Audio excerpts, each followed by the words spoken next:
What's up, everybody? It's Blade Daily coming at you with a little bit of bonus video slash audio.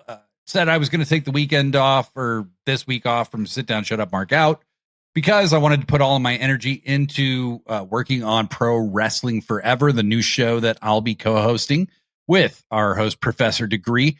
It's going to premiere this Monday at 5 p.m. Central Time, 3 p.m. Pacific Time.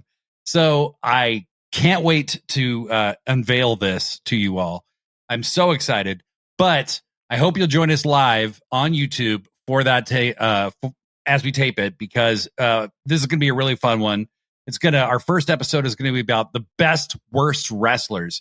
And the intention is to talk about wrestlers who maybe have a reputation for not being very good, who are actually great at something specific to help them get over in spite of whatever they lacked.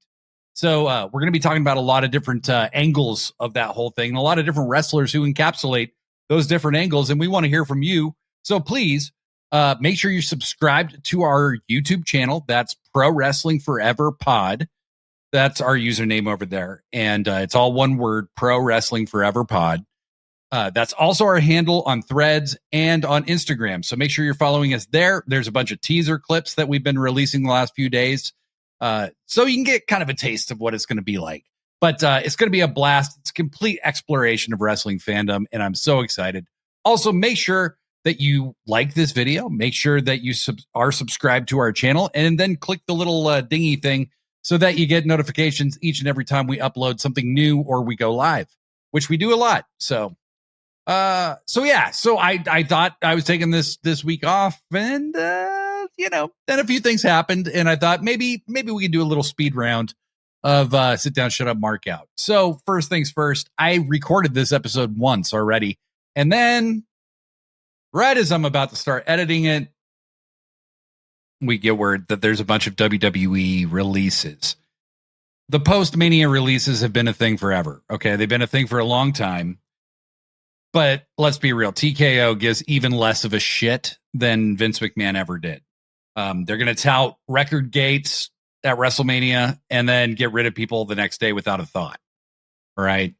And this has never really turned. I mean, we got to be honest as fans, we may feel outraged, but this has never turned enough people against WWE to actually get anything to change. We knew that their roster was loaded up. They have multiple levels. They have multiple levels of developmental. If we're being honest, they have Evolve. They have other little programs that are beneath Evolve or at that same level. And then they have WWE ID. They have NXT. There's so many levels to even their developmental system at this point. They're clearly loaded up with talent and probably overloaded with talent. They hoard talent to keep them from AEW when they become free agents, as we'll discuss shortly. But I'm seeing the same old shit on socials, blah, blah, blah, blah, blah, should go to AEW. And then the converse, which is like, Tony Khan can't sign everyone. And you know what? Here's the thing. First off, Tony's not going to sign everyone. Okay. He doesn't do that anymore. A bunch of people who were released last year are not in AEW and they're not really signed anywhere. Okay. They might be working indies, but Tony's been a lot more selective, and I think he's very aware of the space limitations he has in Ring of Honor and AEW. I think a lot of these talents are going to be lucky to end up in TNA, okay, if they're signed at all. All right. The indies in America are kind of a mess right now. I don't think economically the indie scene is doing extremely well because several of them have gone out of business recently. With Deadlock Pro went out of business and Prestige Wrestling went out of business. Those are the kind of mid-tier of American indies. So GCW is probably like the highest up there. And then those mid-tiers with like Prestige, Deadlock Pro, Defy, they're either struggling or doing less shows or out of business. And I think that's really, really important. So there's less places to work, unfortunately. So we'll see. Japan might get an influx of some new talent. And maybe this could refresh some of the rosters over there. New Japan certainly could use it. But again, I'm not sure how much they want to invest in foreign talent, given the fact that so many of the foreign talents have signed with AEW or gone somewhere else entirely. Evil, it was just revealed, has been signed to WWE for months. Some of the names that hop out are very interesting, but let's go through the list just so that we capture everybody. Nikki Cross, been with the company for like a decade. Zoe Sark, Joe Gacy, a guy I don't even know who he is, but I've heard a lot about him throughout the years. Bo Dallas, aka Uncle Howdy, Andre Chase, Alba Fire, Eric Rowan, Dexter Loomis, Dante Chen, Motor City Machine Guns, Aleister Black, Zelina Vega, Apollo Crews, Santos Escobar, who, as I understand it, literally just signed a contract extension this month. Not an extension, a new contract. He signed a multi-year new contract in April, and he got released today. Kairi Sane, Luca Crucifino, Tyson DuPont, Serena Linton, Trill London, Tiriak Igwe, Malik Blade, Tyra May Steele, and Chris Island. Those are the names as of right now. There could be more. Pardon me if I mispronounced any of these. The WWE random name generator kicks out some really interesting stuff. But I would say, obviously, the names that jump off the page is the entire Wyatt Six pretty much got let go. I'm going to be real with y'all. I've never liked the idea of the Wyatt Six. I felt like it was trying to capitalize on the outpouring of emotion around Bray Wyatt's death in a way that felt gross to me. You know, I know they had Bo Dallas Uncle Howdy, and that was somehow supposed to make it more tolerable or more acceptable. But to me, it's like, this man just died. We're using his creative that he came up with for real. Nikki Cross was obviously a part of that. Joe Gacy was a part of that. Eric Rowan, who is a former member of the Wyatt family with Bray, a good friend of his. Dexter Loomis, who had been released and then brought back to do this, I believe. So that's just over with. And there was never, ever going to be a way for that to survive long term. I mean, the WWE doesn't have the kind of attention span to keep something like that interesting beyond an initial pop. And it has felt for some time like I've seen people saying that it felt pretty played out. So not a surprise to me. Motor City Machine Guns, I believe, signed with WWE last year after they were rumored to have been AEW bound. I could see them ending up in AEW. They are a legendary tag team. The Young Bucks are big fans of theirs. There's money in Motor City Machine Guns in a feud with the Bucks, maybe FTR. You know, there's those, you know, the teams that encapsulate this era. There's certainly room for them in AEW, I would think.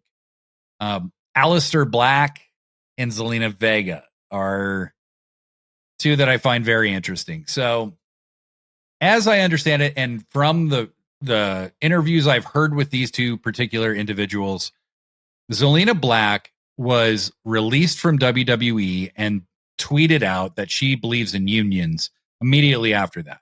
Okay. Aleister was still with the company. This is back in 2020, 2021, something like that. Then after months, they want to be back on the road together. So they negotiate to get Zelina back. Okay. After seemingly departing on bad terms. She comes back, and within 10 days of her signing a new contract, taking down her tweet, kind of ruining her own integrity in the process, just so she could be with her husband, they released him 10 days after. Like, these people have been toyed with so many times and yet have shown this really intense devotion to WWE for some reason. Okay. So Aleister gets released and immediately goes to AEW. And then a year later, it's, you know, heavily speculated that he asked for his release from Tony Khan so he could go back to WWE. And Tony said no, which, like, he had just invested a bunch of money into promoting Aleister Black, the House of Black. I don't know if it makes sense for AEW to consider bringing Aleister Black, Malachi Black, whatever. I don't miss the House of Black. If he did come back, keep him far away from Brody, please. Brody King finally has some momentum for once. He's a great wrestler. Nothing ever happened for him that was all that remarkable in the House of Black, in my opinion. Zelina Vega, I haven't seen her work for a really long time. I'm sure there's something they could find for her to do in AEW if they wanted to go that route. But, these two kind of debased themselves in multiple ways over a long period of time, over and over again, to show some kind of loyalty to WWE, and WWE rewarded that by essentially firing them more than once. So the free agent that really pops off the page that I would love to see in AEW personally is Kairi Sane. This woman is so phenomenally talented and has so much left in the tank. I would love to see her in AEW if she wants to stay in the US. I've seen some people speculate that maybe she would go to Marigold or back to Stardom. But if she wanted to stay in the US, I would love to have her in AEW. She would make that women's division so much better. I'm not as familiar with a lot of this younger talent. Apollo Crews, I didn't even know he was still in the company. This guy's been there forever, and he never quite got to the levels that I thought he might get to. He was a very, very, very exciting indie wrestler at the time. And then they brought him in, and he kind of slowly died a million deaths as a really lame babyface that had a lot of ability. And I don't know, maybe maybe he can, retool himself and come back and be a player again for AEW, for WWE. I don't know. But a lot of this younger talent, I really don't know. I don't know Malik Blade. I've seen his name before. A lot of this talent, I've never even seen their names before. I know Alba Fire had some association with Isla Dawn at one point or another. But yeah, there has been this like kind of funnel, and you see it play out where people get released, they go work a few indies, and then they end up signing with TNA for presumably a lot less money. And then they end up working, and then WWE gets access to them anyway. It's felt like this somewhat shady loop that we have seen played out quite a lot over the last year, particularly. And hopefully that won't be the case. But you know what? At the end of the day, I want these talents to find work that suits them and makes them happy wherever that is. My best to all of them. It sucks to be laid off. It sucks to be cut, I mean, and from something that you love so much. So whether I like WWE or not, and I don't, I support these talents, and I hope that they are able to find their way. There could be more releases coming. I don't know at this time. I'm recording on a Friday night. This was all just went down within the last few hours, so we'll see. However, some cool stuff also happened this week. Darby Allin made his first defense of the AEW Men's World Championship against Tommaso Ciampa on Dynamite, and it was absolutely incredible. MJF earlier in the night was trying hard to goad Darby into a title rematch, and Darby refused. He said, unlike Max, he's going to give the people hungry for a title shot the opportunity every week, basically until the wheels fall off. I love that Darby has a signature style of being a champion, because that's exactly what he did with the TNT title. He had a bunch of successful defenses over the course of a short period of time, and then he lost the belt because his body couldn't hold up to it. He's not trying to have the longest title reign. I will tell you this. I don't give a shit how long somebody has the belt. I give a shit about how many successful title defenses they made. I think that should be the number that we really look at. Length of reign doesn't mean anything because, and y'all know I love Kenny Omega. Okay. He's my GOAT, right? But that dude was champion in AEW for almost a year and defended the belt 5 times. Okay. Like there are people who have been champion far less than Kenny was who defended the belt a lot more. Now, Kenny was injured and doing his best just to get through it. This story with Hangman so that he could drop the belt to him and put him over. So I'm not in any way degrading Kenny or saying he didn't work hard. He was also doing the deal with TNA at the same time. So he wrestled a lot for a guy who was as beat up as he was, but he only defended the belt 5 times. So I think defenses matter a lot more. Now, I love these two as you know, this is Tony Khan at his dungeon master best, where he picks two people who I hadn't even had time to think of as a possible dream match, and puts them together right away. The match itself was incredible. It got me more excited about Darby as the men's world champion. Eventually, Ciampa hit him with so many moves that it kind of felt impossible. Like, is Tony going to put the belt on Ciampa? Did something happen? Is a shoot going down right now? Because I don't know how Darby keeps kicking out of this shit. Ciampa lowers the knee pad, hits him with the knee to the face that pinned Mark Briscoe, that pinned a bunch of other people. Darby somehow kicks out. All these near falls felt believable because Darby is so much smaller. He comes across as an underdog, right? And you don't feel like it's possible for him to keep kicking out, but he does. And it shows you the heart that Darby has. That kind of carries him through. The heart is what carries him through, and makes him a great wrestler, right? They did a lot of crazy shit, and they did an awesome spot where Darby jumped from the top onto Ciampa. They both go through the timekeeper's table. Very, very cool. There was a bunch of other cool spots, though. Aside from that, it was a straight up wrestling match, okay? And Darby is showing the world that he is absolutely worthy of this position, okay?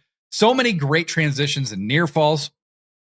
Darby eventually gets the Scorpion Deathlock in, and eventually Ciampa has no choice but to tap. And so Tommy Champs later called Darby his wrestling soulmate on Instagram. I can't wait to see these guys have some more matches. They had a very cool thing at the end where you could tell Ciampa didn't just like shake his hand. He like brought him in, hugged him. Did he kiss his head? I don't know. For a guy who's supposed to be a heel, this was not the biggest heel move. This guy looked like mad respect was given to Darby. Brody King also marches out right as this is all ending and straight up challenges, says he's proud of Darby, but he challenges him for the title next week and Darby accepts. So we're heading directly from this really, really insane match to next week with Brody King. And I've seen some people saying they want them to belt up Brody King. No. Okay, this is Darby's time. He's had the belt for a single week. All right. Brody will have his time. Darby mentioned very clearly that he had challenged for the belt 3 times before he was successful. Brody, as far as I'm aware, has challenged once. So he can put his friend over. And I'm not saying this for him because I don't think he has a problem doing any of that. I'm saying for his stands, which there are a lot of them, and rightfully so. I love Brody King. He's great. It is not time for him to take this title. Okay, Darby's going to beat him next week. I feel very confident in saying that. And if I'm proven wrong, you know I will say so. Is this building to MJF versus Darby in a rematch at Double or Nothing, where a worn down Darby who's been defending every week fights valiantly to try and hold off MJF? I'm not sure. It makes sense. MJF in New York, that might move some tickets. However, I don't think it's a given that if they do that match, that MJF's going to win the title back. I think it's weird because I can definitely see Darby having a short reign and MJF gets the title back, or having a short reign and somebody else gets the title. Okay, I can definitely see that. But I don't think that's a given. Tony Khan has been swerving the shit out of everyone. It's not just me that has a very difficult time predicting what's going on in AEW anymore. I don't know many people who predict that anything correctly in AEW anymore because Tony Khan is going in a direction you can't possibly foresee from your couch, and you know what? It makes us all marks. It makes us all just have to watch and see where things go. And I love that. I did see a headline from the Wrestling Observer. It was prior to Dynamite. I will give them that, but it really annoyed me. It said, the world title should be held by the top 3 or 4 people in the promotion, and Darby isn't one of them. Now, I don't know who said it, okay? I always imagine it in annoying Brian Alvarez voice because I can't stand his takes on AEW anymore, but I don't know who it was. But instead of just shaking my head, I need to debunk this particular one. Who are the top 3 or 4 men's main eventers right now? MJF, Swerve, Moxley, Kenny? That seems reasonable, right? Hangman can't challenge, at least right now. Well, if I make those my top 4 and those nobody else can have the belt but those 4 guys, that would leave out Okada, Bandito, Brody King, Andrade, Eddie Kingston, Konosuke Takeshita, Jay White when he comes back, Will Ospreay, Kyle Fletcher, Samoa Joe, in addition to the actual current champion Darby Allin. You're saying they're not good enough to be champion? Like, you can name any combination. If you want to swap out the ones I picked, if you want to put, let's say Brody King in for Kenny Omega, or you want to swap out Okada with MJF, go for it. You'd still be leaving out 7 to 10 guys in the main event scene who you couldn't put the belt on. Sorry, I don't think that works. AEW is one of the most loaded promotions ever. We're in a period of profound disruption and change in the pro wrestling industry. And I think there's some people who are really slow to catch up, because Tony Khan is the first person with this level of financing who's had any new ideas in since Vince McMahon bought WWF from his father and the other shareholders. Okay. That's how long it's been since somebody came in with literally new ideas and this kind of money. Okay. And I think some of the people at some of the traditional outlets like the Observer and some others that I see, the Raj Giris of the world, who just absolutely suck in every way, they don't know how to handle it. You know, they're always trying to use this traditional draw a house logic. And look at WWE right now. Their logic is not creating stories that people are invested in. Their logic is not creating excitement about the promotion. They are bleeding fans right now. Okay. As much money as they may make, the fan base is not happy or satisfied, and they're very vocally not satisfied. I see so many videos on YouTube that I'm not even looking for that talk about how much they are not satisfied with this product. Okay. So, and conversely, I see so many people saying, I'm watching AEW for the first time. That's just the trend that I, it's not a survey. It's not a poll, but I see a lot of people saying it. So you tell me, geniuses at the Observer or somewhere else, how Darby isn't able to be champion and that he's not deserving of this job. Because I think, if anything, this match showed kind of the template for Darby as champion, a very vulnerable champion, a la Rey Mysterio. But they're not going to punk Darby the way they punked Rey Mysterio, where he was losing non-title matches constantly and lucky to even have the belt for any period of time. So I think as this one plays out, we're going to see more and more. The last thing I wanted to get to, the story continuing to unfold with Hikaru Shida, Mina Shirakawa, and Chris Statlander has been very interesting to me. Shida has been talking a shitload of mess about Harley in Japanese in her promos with Chris Statlander. And Mina on Collision finally called her out on it. Mina also said there was a kendo stick next to Tony when they found her and implied that Shida might have been her attacker, right? So they agreed to have a match, and kind of Shida's kind of doing this fake, oh, I feel bad for her because, she's so upset about Tony. Shida is doing an amazing job of just being disingenuous all the way around and kind of playing this manipulative role. Very, very different than anything else I've seen her do, and she's knocking it out of the park so far. They have a match. It's a really, really fun match. There hasn't been a Joshi versus Joshi match for years on Dynamite. So that was really cool to see. And at the end of the match, Stats are in some kind of dispute with the ref. Shida goes for the kendo stick. All right. And Mina, takes it from her. And then as she's about to swing it at Shida, Stat catches the kendo stick and takes it away from her. When Mina turns around, Shida hits her with a running knee and then the Falcon Arrow and gets the pin. Very interesting. Like I said, Shida's acting as an insincere manipulator has been so good. I'm so happy that she is finally back and that she's in a prime spot. I could totally buy it if she's the one who attacked Tony Storm, because they have a ton of history, right? Like Cheetah's last title reign was ended by Toni Storm. Okay. And Cheetah also has beaten Toni Storm on a few occasions.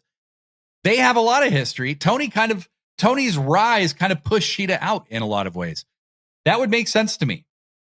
Will Stat ultimately kind of take Cheetah's side? Or is she aware of what Cheetah's actually doing and is simply keeping her enemy close? How does this affect Harley Cameron? How does this affect Willow? You know? And if Cheetah isn't the attacker, I'm still keeping my eye on Mina and Stat because both of them could have plausible bones of contention with Toni Storm. So this is an exciting story. I'm just enjoying it. The match they had was great. Cheetah being back is good for AEW and good for me because I'm a huge fan of hers. So I love a good whodunit, and I love a good whodunit when it's been done by somebody that I want on my television. And Cheetah is definitely one. Mina is another one. And Stat is another one. This gives them something to do that's not related to the women's world title, but makes them feel important and significant. You know what I mean? Okay. Well, that's all for now. So please follow Sit Down, Shut Up, Mark Out. Click the thumbs up and check the little ding ding. Let me know in the comments, what do you think about the WWE releases? Where do you think people should go? Then I want you to do the same thing. Go to Pro Wrestling Forever Pod on YouTube, on Threads, and on Instagram. Make sure you subscribe to us on YouTube. Give a thumbs up on the videos that we already have there. Watch our little teasers. And then make sure to join us this Monday for the premiere episode at 5 p.m. Central, 3 p.m. Pacific. And tell us who you think the best, worst wrestlers are. Okay? I'm so excited to share this show with you. I'm so excited to bring Degree back and get him back out there. You heard us a lot together on The Hard Way. You know that we have a lot of fun. This is going to be a complete exploration of wrestling fandom, and I can't wait for you to experience it.